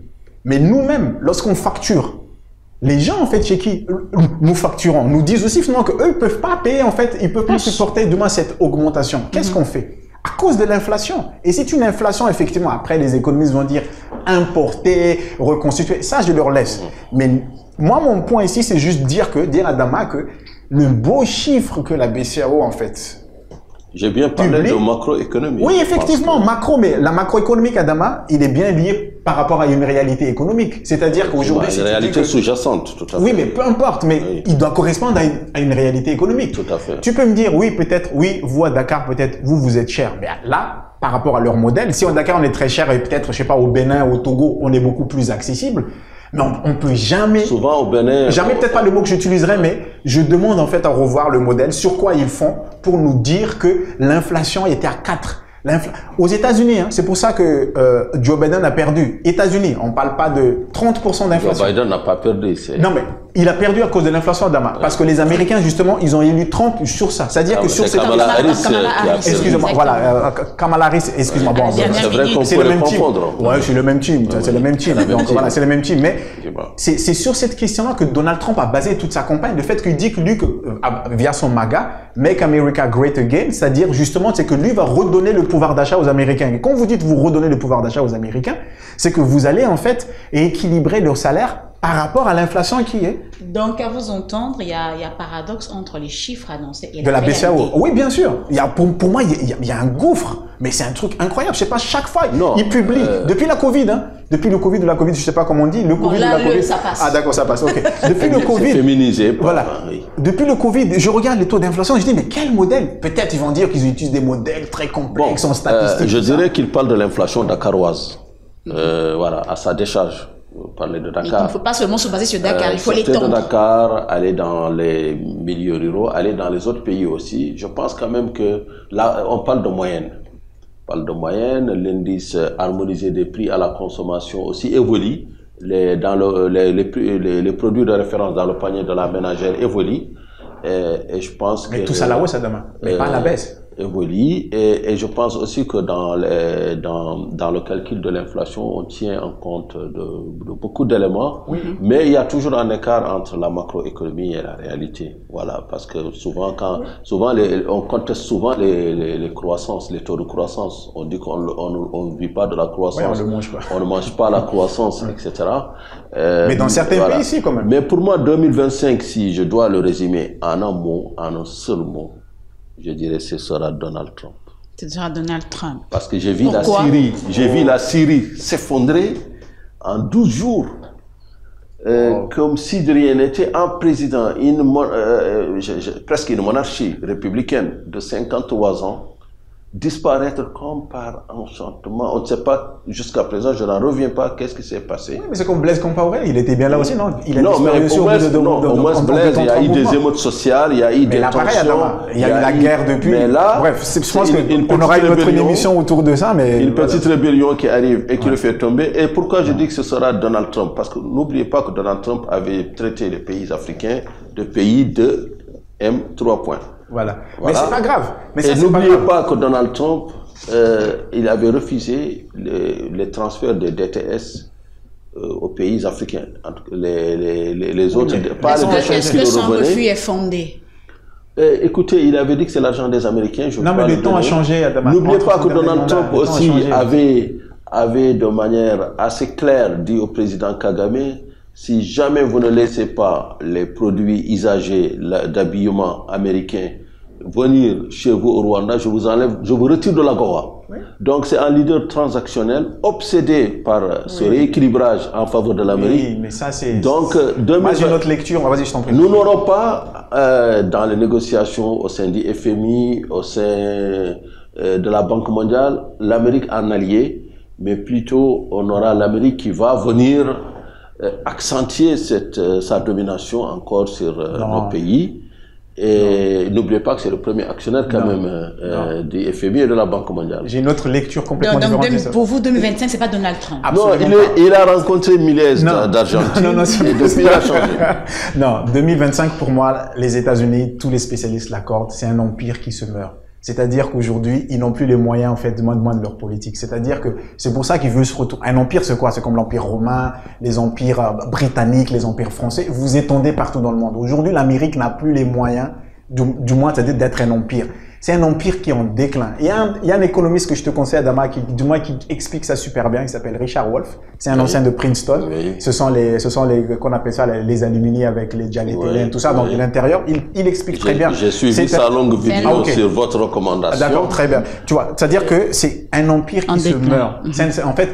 En fait, c'est un empire en déclin, même qui se meurt. Donc, tout ce que Donald Trump fait, tout ça, c'est juste, en fait, vers la fin. Entre son premier mandat et aujourd'hui, les choses ont beaucoup changé. Quand il a fait son premier mandat, quand il a retiré Hawaï, qui a failli finalement perdre Hawaï, le marché américain, ils ont coupé quasiment. Ils avaient tous des difficultés. Regarde aujourd'hui, les Chinois, qu'est-ce qu'ils lui disent? Vous nous faites des sanctions, on vous enlève finalement tout ce qui est matière rare finalement chez vous. La Chine est le premier producteur, transformateur de tout ce qui est métaux rares en fait, du moins dans le monde. Quand la Chine vous enlève ça, vous ne pouvez plus fabriquer des puces, plein de choses en gros. Donc les Chinois ne se laissent plus faire et les Chinois aussi disent, Donald, qu'est-ce qui se passe?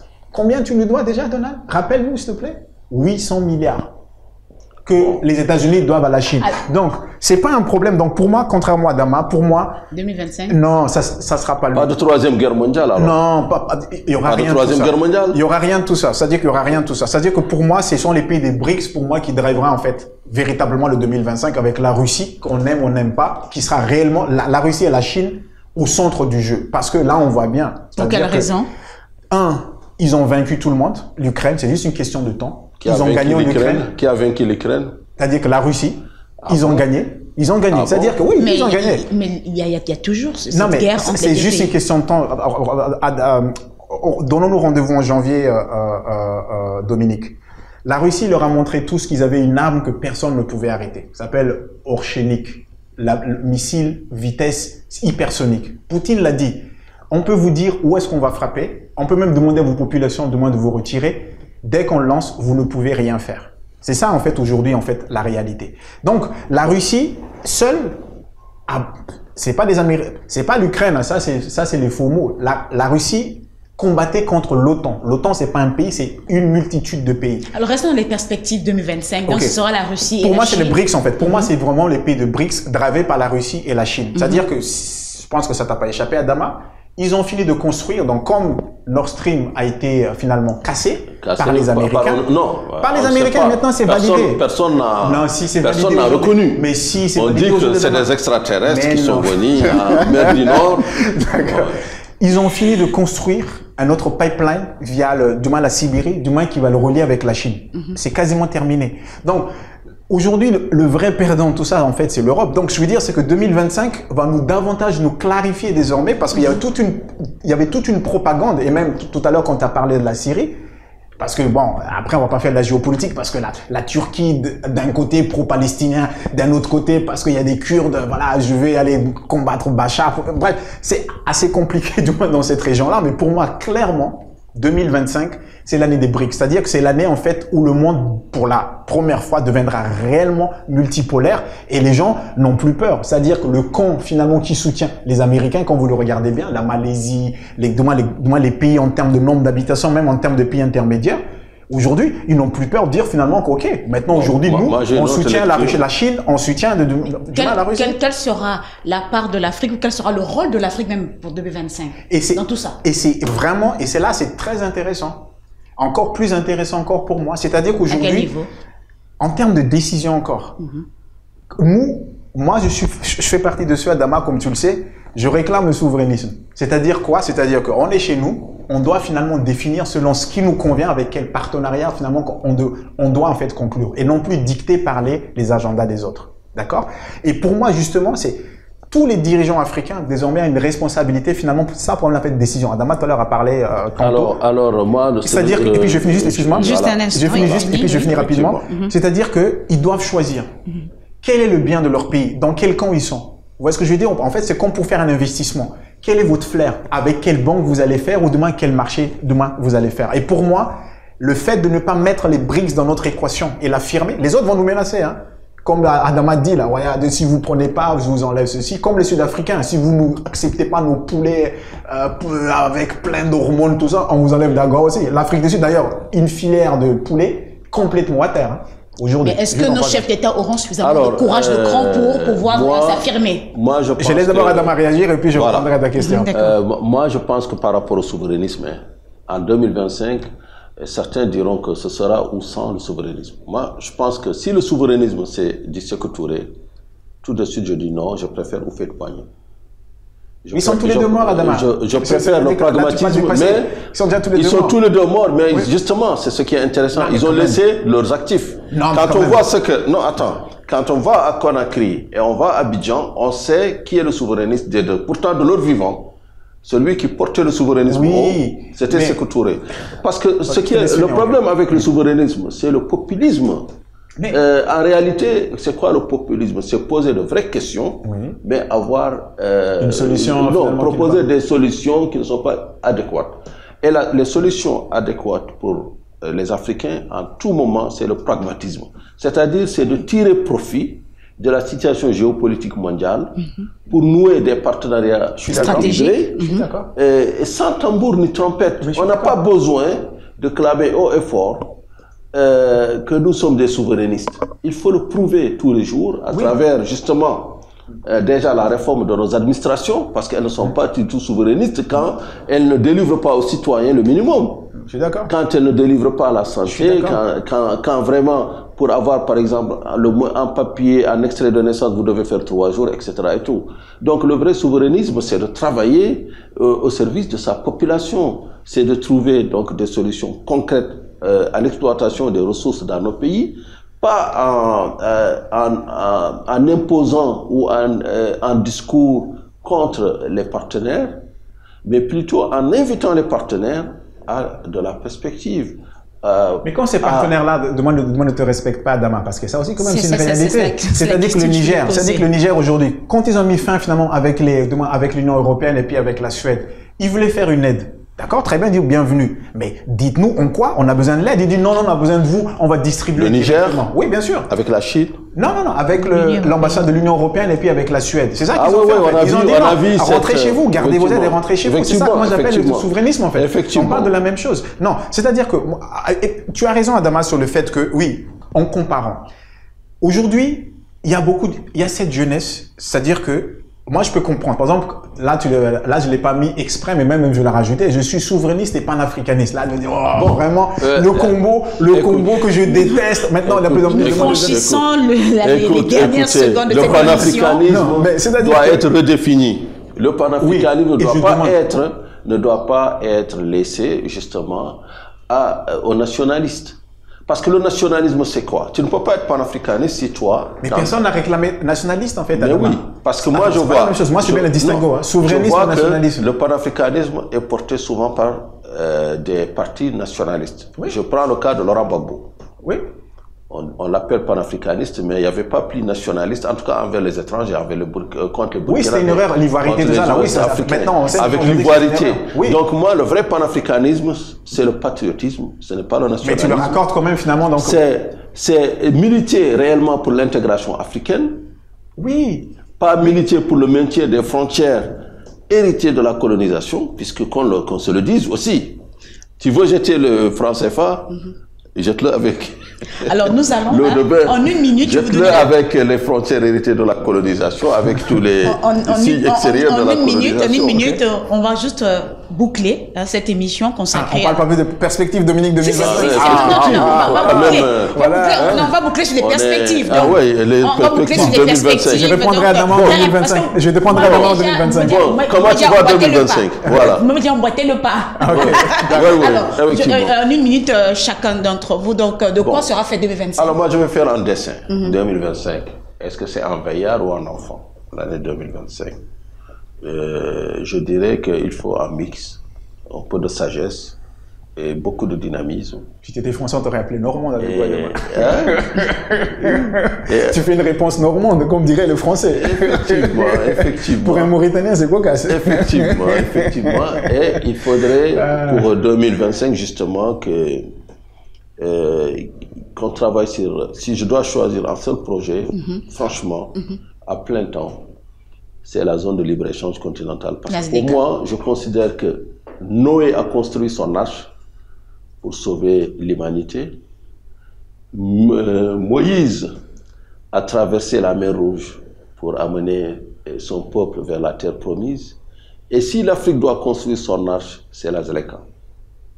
Si nous voulons sortir de 5 siècles d'esclavage et d'un siècle et demi de colonisation, il nous faudrait réinventer la roue en réalité. Sortir de ces logiques verticales qui font que toutes nos exportations, je vois que Rivo n'est pas pour, mais hélas, permettez-moi. Il y aura son temps d'intervention de suite. Effectivement, parce qu'on le voit. Que toutes nos exportations soient dirigées vers le pays et vers les anciens maîtres, parce que c'est cette logique que nous avons jusque-là. L'arachide du Sénégal, bon, heureusement que ça partait en Chine, mais en général, on commerce avec les ex-maîtres. Donc la logique de l'échange exclusif colonial est encore là. Donc là, alors que la Zleka propose la logique horizontale. Je vous renverrai un livre, Carlos Lopez, si vous devez aller dans une île perdue pour lire en 2025, je vous recommande le livre de Carlos Lopez, qui était l'ancien secrétaire exécutif de la Commission économique africaine et qui a sorti un livre témoignage d'une vérité, d'une clarté par rapport justement aux négociations européennes et aux tentatives vraiment européennes de contrer la Zleka, parce que l'Union européenne, c'est notre partenaire, mais ils ne veulent pas de la Zleka. Donc pour vous, 2025, c'est de travailler à la mise en œuvre de la Zleka. C'est un vœu pieux. Vous savez que ce sont les souverainistes comme Rivo qui sont au pouvoir. Alors, de votre point de vue, de quoi sera fait 2025? Vous partez vis-à-vis de la Zleka ou... Alors, moi je partirais peut-être d'abord de manière globale, puis je descendrai sur l'Afrique. Pour moi, 2025, je pense que c'est véritablement l'année où ça sera, je pense, l'année de l'affirmation du BRICS, un monde désormais multipolaire. Comme je disais tout à l'heure, je maintiens mon analyse. L'Amérique, c'était un empire en déclin. L'Europe est en déclin.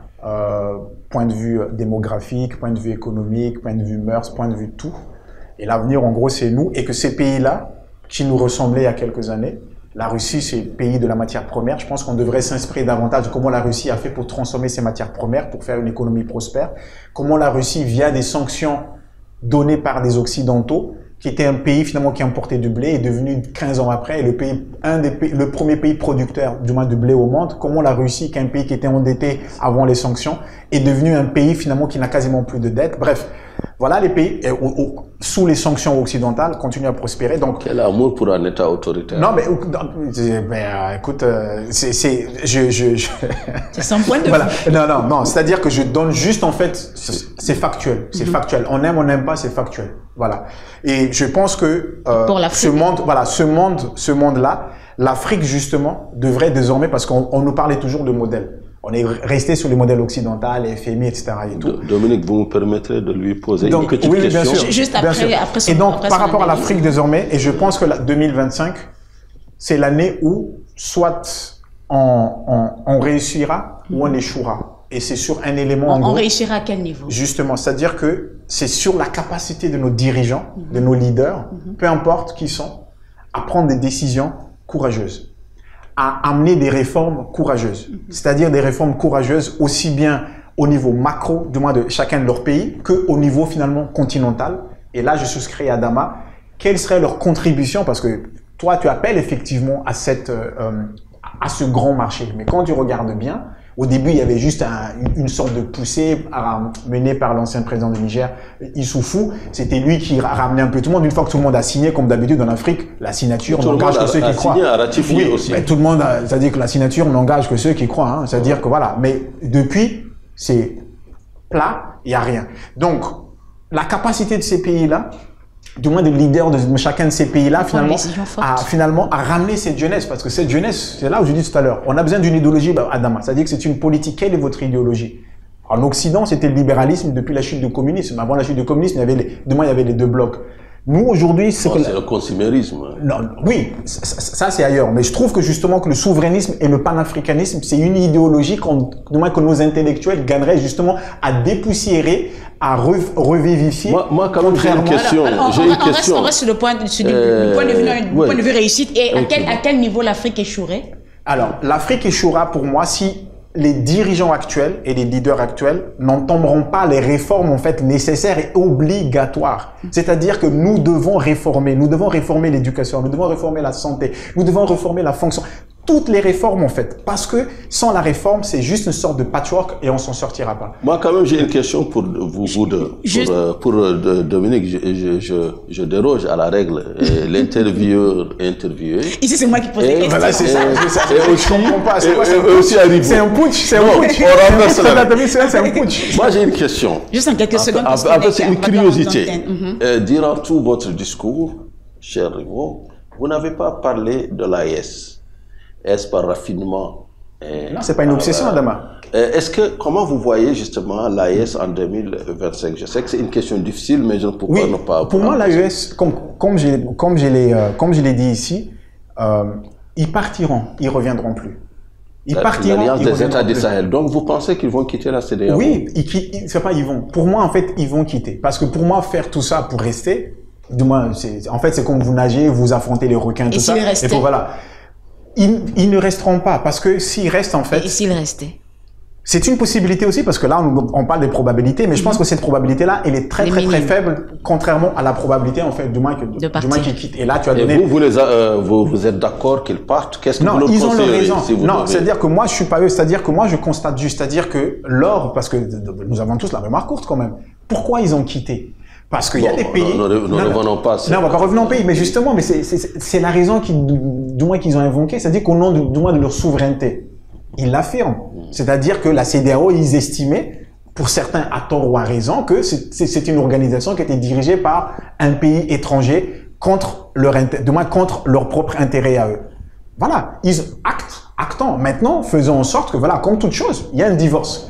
Est-ce qu'on divorce? Lorsqu'on divorce, est-ce qu'on est obligé finalement d'être en conflit? Là, c'est un préavis de divorce. Oui, mais est-ce que quand on divorce, c'est-à-dire que lorsqu'un couple divorce, est-ce qu'on est obligé finalement d'être en conflit perpétuel? Bâtissons une nouvelle relation. Comment la CEDEAO avec le CEAES-là vont cohabiter ensemble? Parce que les peuples, de toute façon, vont circuler. Les Maliens viennent au Sénégal, les Nigériens vont au Bénin, qu'on appelle ça là, ils n'ont pas accès au port. Par exemple, les Nigériens, ils n'ont pas accès au port.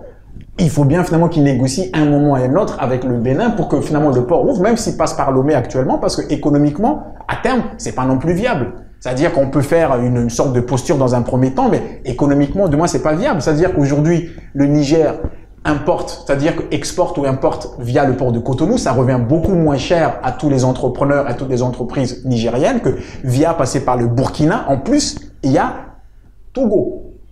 Pareil pour le Mali. Aujourd'hui, le port du Mali, il est où? En fait, c'est Dakar. Donc, cohabitons, c'est-à-dire que actons, soyons adultes, c'est ça. C'est-à-dire qu'il y a un divorce qui est là, arrêtons d'infantiliser qui que ce soit. Ils ont décidé, ils sont souverains, comme chaque pays est souverain. Aujourd'hui, ceux qui sont restés, du moins dans la CEDEAO, j'estime, mais ils ont décidé de rester dans la CEDEAO, Libéria, Sierra Leone, Sénégal, du moins Bénin, Togo, tout ça. Il n'y a pas de problème particulier. Eux, ils disent qu'eux veulent quitter. On dit non, on peut faire l'union tout en... C'est-à-dire, regardez, on était 54 pays. On a bien réussi à faire l'Union africaine, n'est-ce pas? N'est-ce pas? C'est ça les trucs. On a réussi à faire l'Union africaine. Donc, pourquoi on n'arrive pas à dépasser le fait qu'il y a des personnes, peut-être il y a des États qui ont décidé de monter leur propre confédération? Pourquoi ils ne pourraient pas avoir une relation saine, demain par la suite une collaboration avec la CEDEAO? Donc merci pour ce mot de la fin. Donc on peut bien voir que 2025 sera très mouvementé. Il faudra avoir le courage de prendre des décisions fortes, de mettre en place des réformes, accélérer la mise en place de la ZLECA et s'il est nécessaire d'acter réellement le divorce entre l'AES et la CEDEAO, 2025 nous en dira plus et certainement nous y reviendrons. dans le grand débat de Financial Afrique. Alors, merci à vous, messieurs, d'avoir vraiment d'avoir fait un retour sur ce qui a marqué l'actualité en 2024 et également nous projeter pour 2025. Et merci, et nous saluons chaudement et chaleureusement le président Milei d'Argentine. Je pense c'est une taquinerie. Il compte une vraie pas mal d'adeptes dans nos pays et une pensée quand même pour nos petits fonctionnaires et nos petits soldats de l'économie qui certainement voudraient qu'il y ait des solutions beaucoup plus équilibrées. Merci beaucoup pour ce mot de la fin. Merci également à vous pour votre aimable attention. C'est tout pour le grand débat d'aujourd'hui, le dernier de l'année 2024. Alors nous allons certainement nous retrouver en 2025, mais d'ici là, passez de très très bonnes fêtes. Le grand débat vous donne rendez-vous en 2025.